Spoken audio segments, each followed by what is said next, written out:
Hey, Shocker fans, welcome in to another episode of Sports Talk for You. My name is Aaron Bell. Have not done a show in months, ever since the TBT tournament, so I am back here doing shows as Shocker basketball is back in session. First game of the year, Jacksonville State. It was not an easy one. It was a nail-biter to the end. Tyson Etienne with a deep 31-point, 6-foot, I believe it was, shot with 2 seconds to go to give Wichita State the go-ahead basket and also the winning basket. This game was a nail-biter from start to finish. Jacksonville State gets out to a 6-0 lead. Wichita State closes it. Seems like every time Wichita State got within 1 point, Jacksonville State came down and hit a big three or got a big layup. And then Wichita State finally grabbed the lead early in the second half. And then from there on, it was a nail-biter. Wichita State finished it out. This game was ugly. It was ugly. There was hardly ever any pretty moments in the game. Wichita State just got off to an awful shooting performance, and thankfully in the second half they kind of got a little bit hot. I mean, not too hot, but enough to keep the game close and keep it in reach and win it at the end. Tyson Etienne, 16 points. He was 5 for 14, 2 for 7 from three, but we all know that second three-pointer was a huge one to give us the win.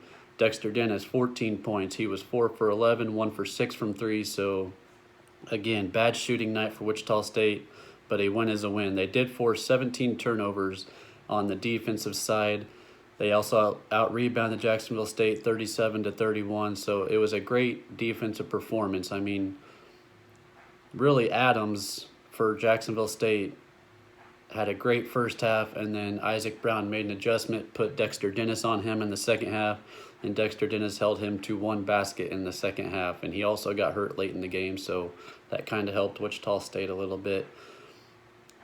Another outstanding performance, Kenny Poto, the new freshman coming in for Wichita State. This guy was sick to start the day. They gave him a COVID test. It came back negative, according to Isaac Brown. And according to Isaac Brown, Kenny Poto didn't even show up to the arena until 6:30 that night. So he only had 30 minutes to get ready before game time. And you would have never thought this kid was sick the way he played. He was 4 for 6, 8 points.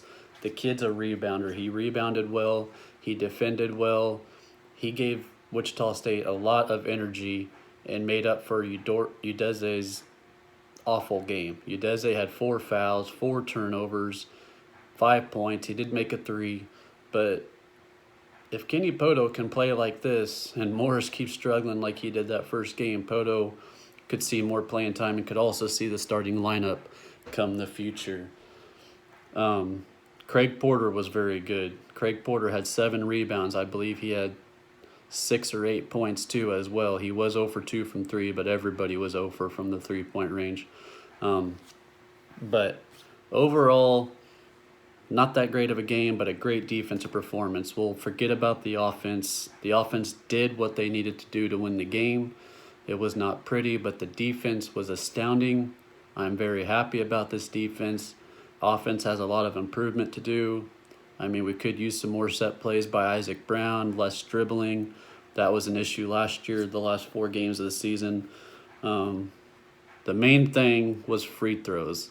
Jacksonville State was 5 for 11, so they missed 6 free throws, costly free throws late in the game. Wichita State was 12 for 14 on the game, and that's what won the game right there, especially Dexter Dennis and Tyson Etienne making 2 front-end 1-and-1 shots to help Wichita State pull that lead out and keep the game close. So again, Wichita State, ugly win, but a win is a win. Now let's not critique this team after one game. Jitters are gone. These guys are ready to go. Bring on South Alabama on Saturday at 3 o'clock p.m. at Koch Arena.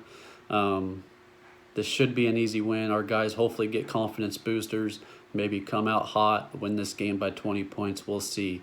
The big games come on November 19th. We get Arizona and then most likely Michigan, because they'll probably beat UNLV. So 2 easy games coming up against South Alabama, Tarleton State, and then the schedule just gets hard from there on out. I mean, Arizona, Michigan, at Missouri, at Oklahoma State, it's not going to get easy for these guys after Tarleton State. So hopefully these guys can get a confidence booster. Isaac Brown can have these guys ready for the big games. I did watch K-State last night against Florida A&M.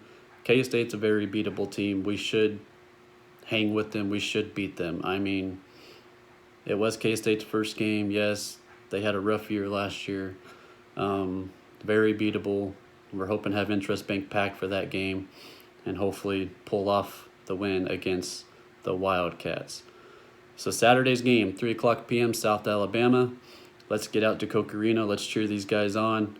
Let's get this first game out of the way. We won. Win is a win. Get it out of the way. Let's move on. Let's get to 2-0. So go ahead and subscribe to my channel. I will be doing more shows now that Shocker Basketball is in session, and hopefully I will be consistent with them. So go ahead and subscribe, and we will see you guys next time. Go Shocks.